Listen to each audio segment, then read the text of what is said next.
Nature is a powerful fucking force. I'm still grateful for natural disasters.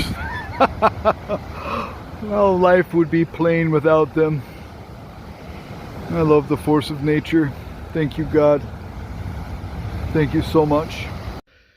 So lately I've had to reevaluate life and what it means to me to be in a relationship, what it means to me to be a father, what it means to be interested in life and the things that are stimulating to me, whether that's boring or fun for other people. I'm into tech and blogging and writing and researching and religion. And anyway, it's just that I had to go back to center. I grew up watching and listening and learning from Henry Rollins and Ian MacKaye and just a lot of old punker bands. Henry Rollins did spoken word for a long time, and I followed him on Joe Rogan, and Joe and him had a discussion about dating and why it doesn't work for Henry Rollins. And I mean, he's like me. He's like a workaholic, right? He loves his work, and I love my work. I love writing. I've had newspapers. I like sharing my ideas. I like getting involved in politics. I enjoy my work, the tech stuff, the robotics, whatever level of programming I'm at whatever, project. But sometimes I just enjoy learning, and sometimes I just enjoy being in the action of doing. And it's hard when you have a relationship because it's hard for me. I mean, half-ass two things when you can whole-ass one thing, as Ron Swanson would say.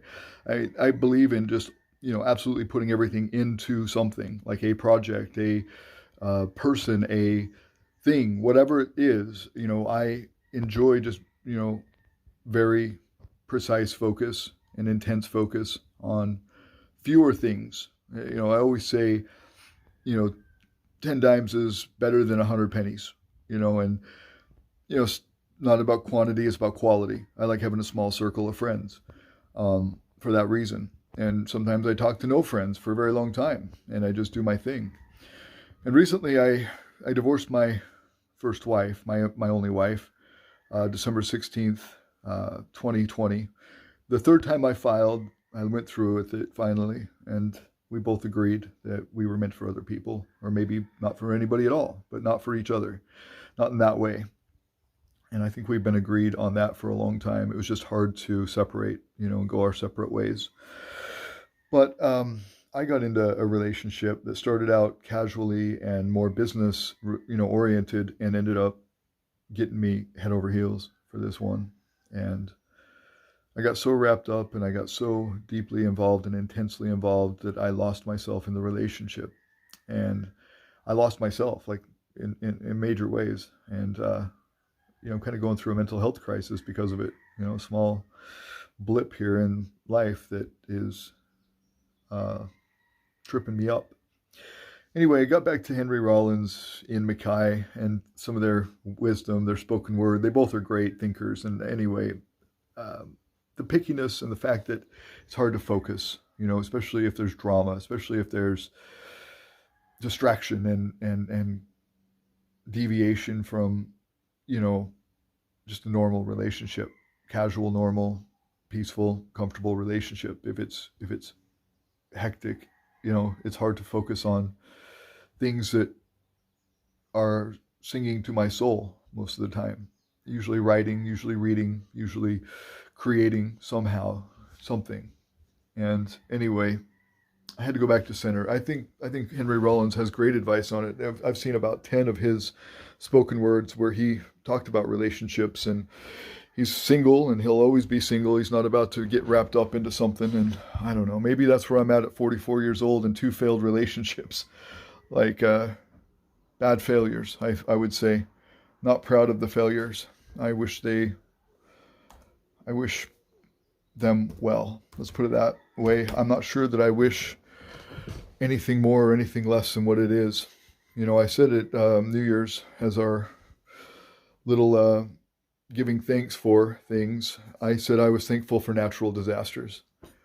And they cause great, long-lasting changes, sometimes pain and sometimes turmoil, but changes, and they are a powerful presence. And like the hurricanes we went through, Irma and Maria, I mean, there's that's going to leave a mark on you. And it is what you make of it. It could be a really bad thing, and you could just suffer from it.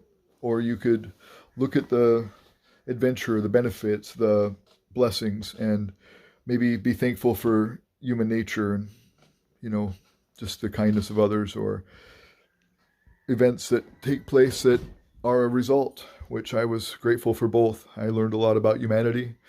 I learned a lot about a woman who I was very interested in and love very much. Learned a lot about my ex, learned a lot about myself, learning a lot in life. And that's all blessings. So I have no regrets about giving my toast to natural disasters. I still feel that way. Natural disasters, whether, like a broken nose that just recently happened to me, or whether it's a hurricane, or like when Kilauea erupted, we were right by it, a mile away. Narrowly missed Volcano Fuego in Guatemala. Narrowly missed Hurricane Ophelia in Ireland, and went through all kinds of other stuff, and divorce and car accidents, and it's all taken me to this journey where I'm currently at right now, and I'm just learning to be grateful for it. So whatever happens with the future, life is grand, and I'm happy to have stopped drinking for a while. Ireland inspired that in me, and I think now that I'm back in Hawaii, the 2 bottles of whiskey that have been in my pantry for 2 years will probably go untouched for quite a while. Not saying forever, but quite a while. Jeez, now I got to get this damn nose fixed. Anyway, natural disasters all around. Chin chin, as my lady would say. Maybe if you had a really nice girlfriend, you'd have other priorities. Maybe I would. And quite honestly, I wouldn't mind having a girlfriend. Oh. I've forgotten what it's like. I haven't had a girlfriend since 1988 or something. Oh my God. Ever since then, it's just been little hit-and-run adult excursions. Quite honestly, most women bore me. If they smoke, I'm turned off. If they drink, I'm out of there. If they're stupid, I'm bored. If they're mean, I'm bored. If they're trying to use me, I'm out of there. So I guess I'm very picky. If they don't work out, I'm not interested. If the mind is lazy and the body's lazy, who cares? You mean working out physically? That's right. Oh, if they're not in shape, hey, go be fat on someone else's time. Now I'll show you my liquor stash. This has been in here for years. I've had this one for almost 20 months, and it's not even half gone. And then I've got these 2 that I've just been saving. That one's 3/4 of the way gone, and then I've got that full one there. And I'll probably grab another at some point. But I have not drank more than that much whiskey in a whole year here in Hawaii.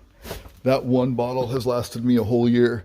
And there was actually another Dubliner. I'm not sure what happened to that. We used to use it in our coffee, but so maybe 2 bottles of whiskey a year. And like I've had this beer in here for 6 or 7 months, right? I never drink it. I've got those in there. I mean, maybe even longer. 6 or 7 months before I left for Ireland 5 months ago. So over a year, I've had those beers in there, and I haven't touched more than like 12 in the whole last year. So I'm going to take Henry Rollins' advice. Drinking, smoking, all that is not great. I don't smoke, but drinking really kills the soul. It really does. And I drank more in Ireland than I've drank at any point in my life since I was 20. I used to damn near get alcohol poisoning when I was 20, and I haven't drank hardly anything since then. I've probably drank 10 bottles of whiskey since I was 20, before going to Ireland. And then I've drank 50 bottles of whiskey since I was there. I don't know, like a lot of bottles anyway. But I have a lot to be thankful for. This life is a blessing. I live in paradise. I've got my kids. You want to say hi, kiddos? Anyway, and I'm getting some therapy right now. Hey, bud. I'm going to get some mental health therapy, and I'm going to rebuild myself and do better in life. It's what I owe my kids and myself, because it's been a hard last couple of months. Got to rebuild. I figured out why women frustrate men so much. It's because men get into like, this goes here, and women just go, oh, I don't know, and they're like, no, It must be like this. And women are like, no, it's like how I feel today. No, I don't go by feelings. That would get you killed in war. You know? I've noticed that when we all grow older and boys turn into men, which is kind of dubious, they just kind of become fat boys. And girls turn into women, the whole relationship changes, you know, because men have a hard time handling their emotions. And as they get older, they become more steady. I'm a steady man. I have a job, I have a car, and payments to make and responsibilities.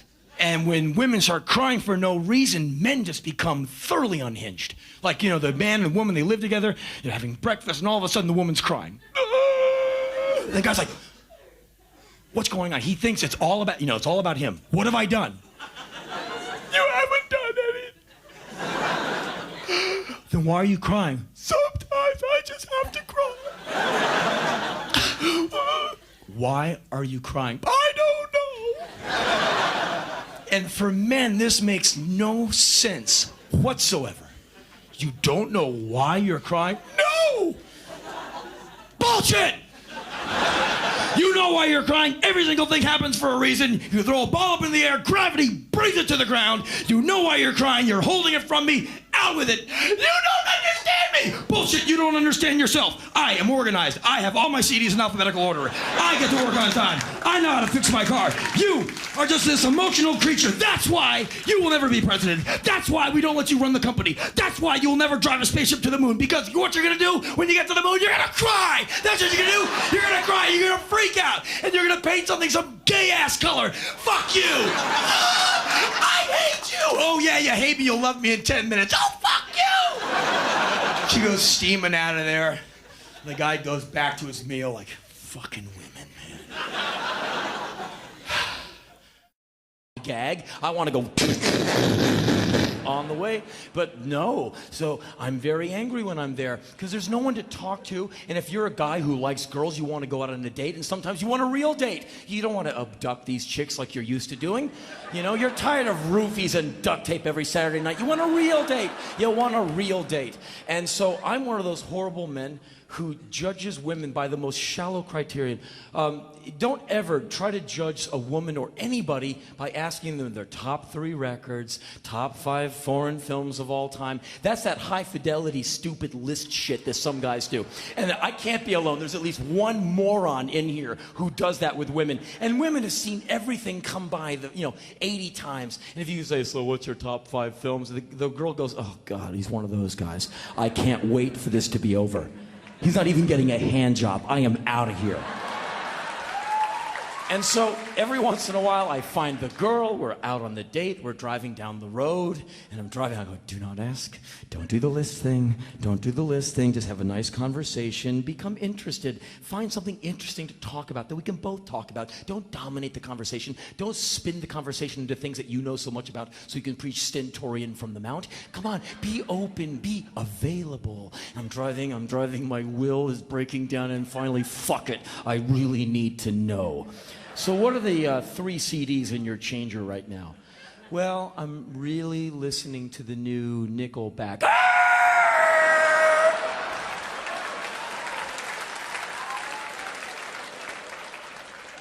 Get the fuck out of my car!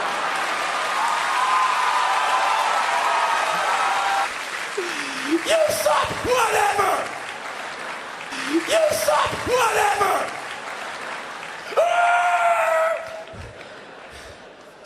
I want a woman who can sit me down, shut me up, tell me 10 things I don't already know, and make me laugh. I don't care what you look like. Just turn me on. And if you can do that, I will follow you on bloody stumps through the snow. I will nibble your mucklucks with my own teeth. I will do your windows. I will care about your feelings. Just have something in there. I want one of them readers. That's what I want. I want a reader. And so you go out with a girl and you're driving. So what are you reading right now? And all too often, well, I'm not much of a reader. I'm not much of a dinner buyer. Get out, get out, get out, get out. But we're lost in the stucco sprawl of LA. I don't care. But every once in a while, you meet the one who reads. So what are you reading? He asked. the date killer question. So what are you reading? Well, I'm in the middle of a book right now. Oh my God, she's in the middle of a book. Be still my beating heart. So what are you reading? He asked expectantly. Nerves tingling, body a quiver. Well, I'm in the middle of this Harry Potter. Don't be an adult woman to read a fucking child's book in my car. Get the fuck out! So, it's obvious a guy like me is gonna live alone for the rest of his life. At least I know it. So I've kind of found that A&E History Channel person that lives inside. And when I'm between tours living in the city of whores in Los Angeles, I just kind of hole up on my own. And by 8 p.m., I'm just in front of the computer on Google or eBay, buying things I don't need and finding out 80 more things about Che Guevara I didn't know before, and hoping that History International has a 12-hour documentary on the Spanish Inquisition and not just a paltry 3-hour one. And that's the kind of miserable asshole I am, so no one calls, no one comes over, but I have really refined my jack-off technique. What else are you gonna do? It gets late at night, a man wants some loving, and if there's no one around, you just have to love yourself. I love you too. So...